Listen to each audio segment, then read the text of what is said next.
Hey everybody, thanks for checking out my latest video. And appreciate if you would subscribe, like, and comment. It helps get more views on my material. So I want to talk a little bit about chess openings, and then want to show a fun game that I had using one of them today.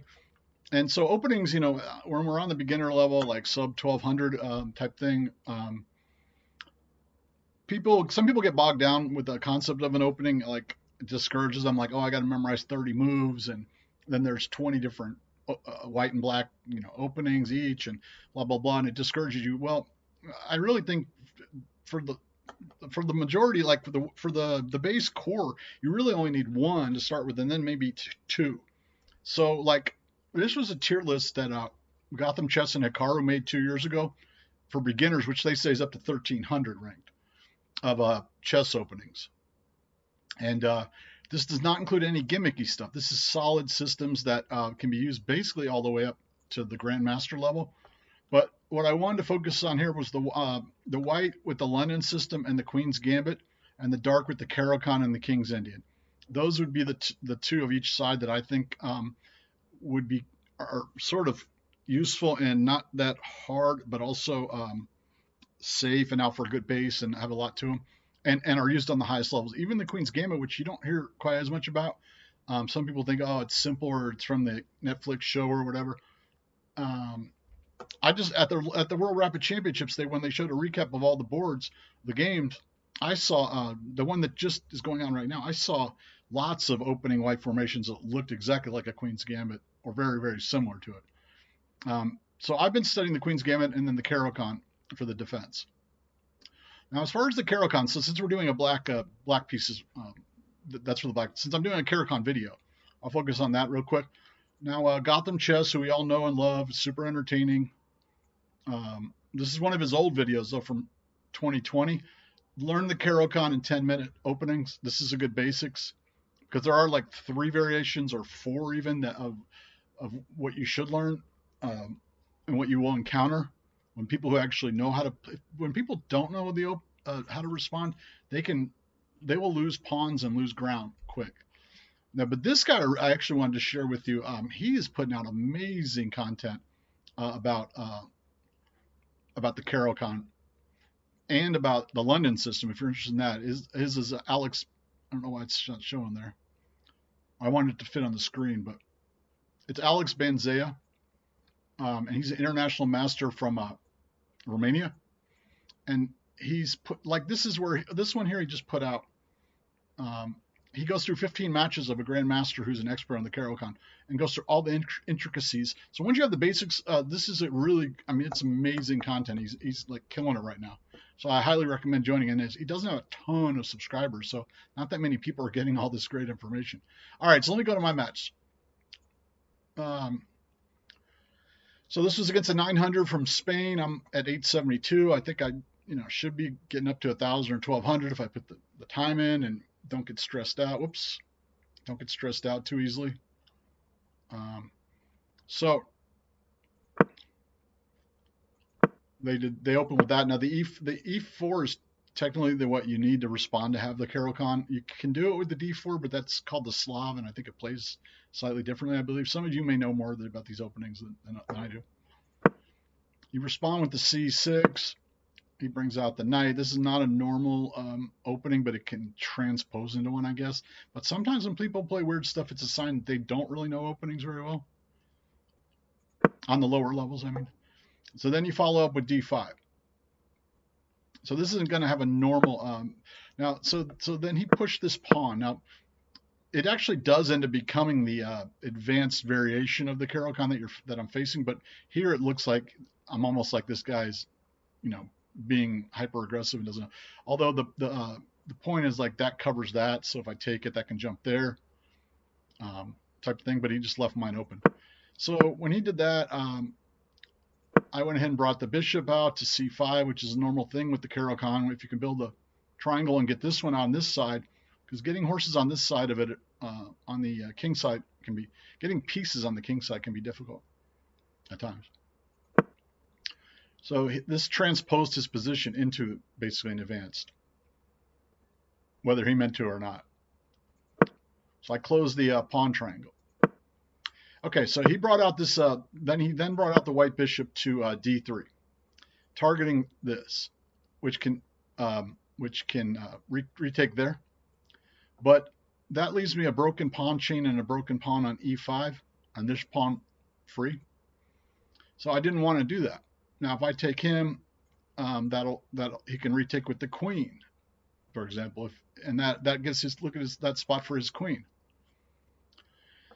Because I've been doing a lot of exchanges. When you're ahead, you want to exchange, but you got to figure out, you got to strategize the right times and places to do it, and it starts becoming more second nature. I mean, I'm getting an advantage in a lot of my games by the 10, 15, 20th move.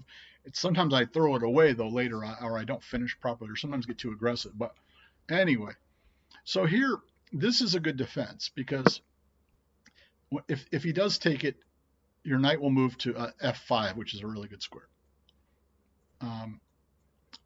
But what I looked at actually was bringing this out, checking him, okay?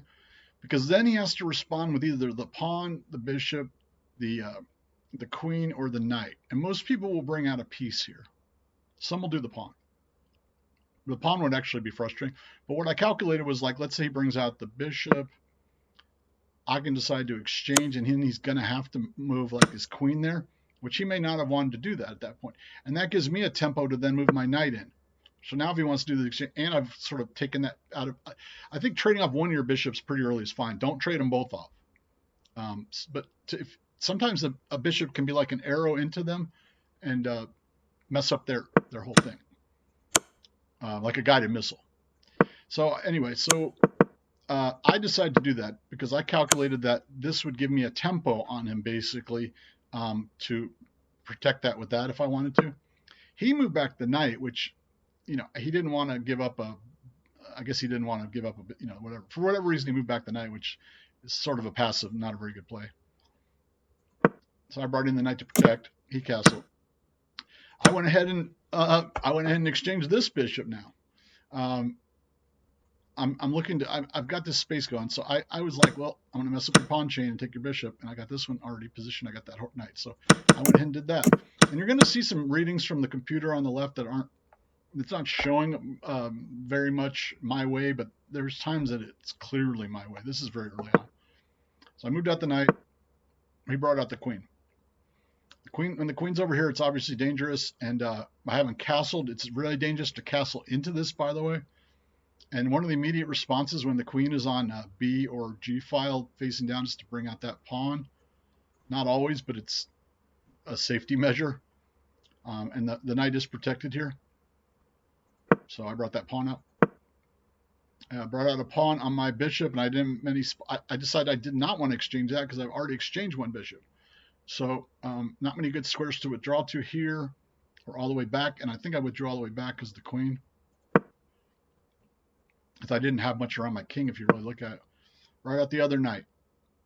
Now, if you watch my last video with the 2000 one about the Caro-Kann, I said this c5 square is really important. And actually, I sort of forgot to push this pawn on c5, which is a part of the Caro-Kann usually. But this square often becomes, especially when they play the advanced variation, this square becomes a major battleground. And if you can take that out, when you get the forces on that, you usually win. I don't mean in my experience, which is fairly limited.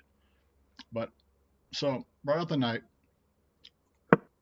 I brought out my knight targeting that pawn. I brought out my queen targeting that. Now I could castle in either direction if I want to. And this direction looks better at this point, but I wasn't in a rush. You don't have to rush into it if you feel like you have a good advantage and you feel safe. And you feel like the tempo of keeping up the pressure. Well, it looks like then he may have spotted, or he or she, that this pawn was under threat, or that I was targeting it, because they started defending it, which is like what good players do, and certain spots on the board.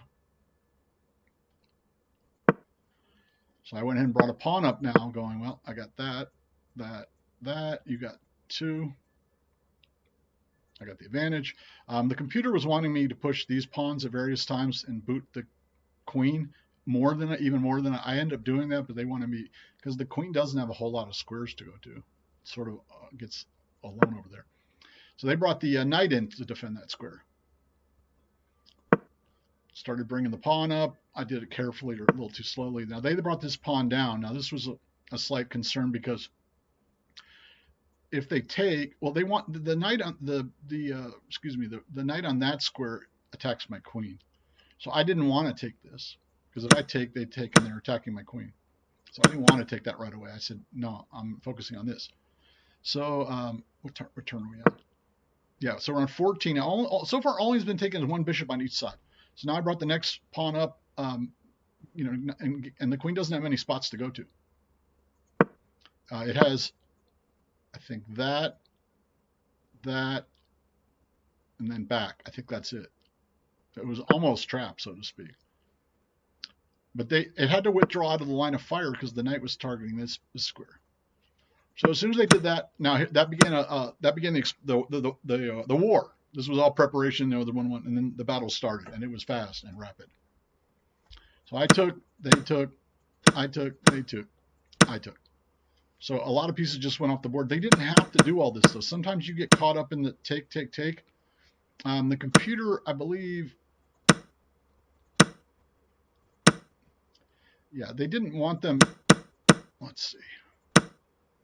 There was a time when they could have done this or not retaken it, but I went through it fairly in depth. But what I ended up here with is my queen in the center in this great square with the knight, and then the pawn chain and all this. I still have a castle and a bishop even looking all directions. The computer is showing this basically an even game. Now, what position would you rather have? I'll even flip the board. I mean, you got a little bit there, I guess. If you flip the board, that maybe, that, get that out. I get that rook hitting that. But, so, it helps to look at the other side. But I think the pawn structure on this one is way better. Just the rooks haven't been activated. Anyway, so they brought the rook to threaten my queen on the E file. So I had to move back. I had to move the queen out of the way, and I picked this square. I think there were a couple others that might have been better, but basically I had to guard this pawn because it could take that pawn. The queen was the only one that could guard it. They took the pawn there. I recaptured. Now it's not a concern if that knight comes down either way. And they decided to move this to G3 to protect their queen, I think possibly from this, but also because, again, they don't have many good moves. They really don't. I have a lot more good moves than they do, in my view. Maybe they could have started with this, bringing this in. But and then this was an X-ray. But by doing this, they basically lost the game. I mean, if I did, it really hurt their chances in a lot of lines.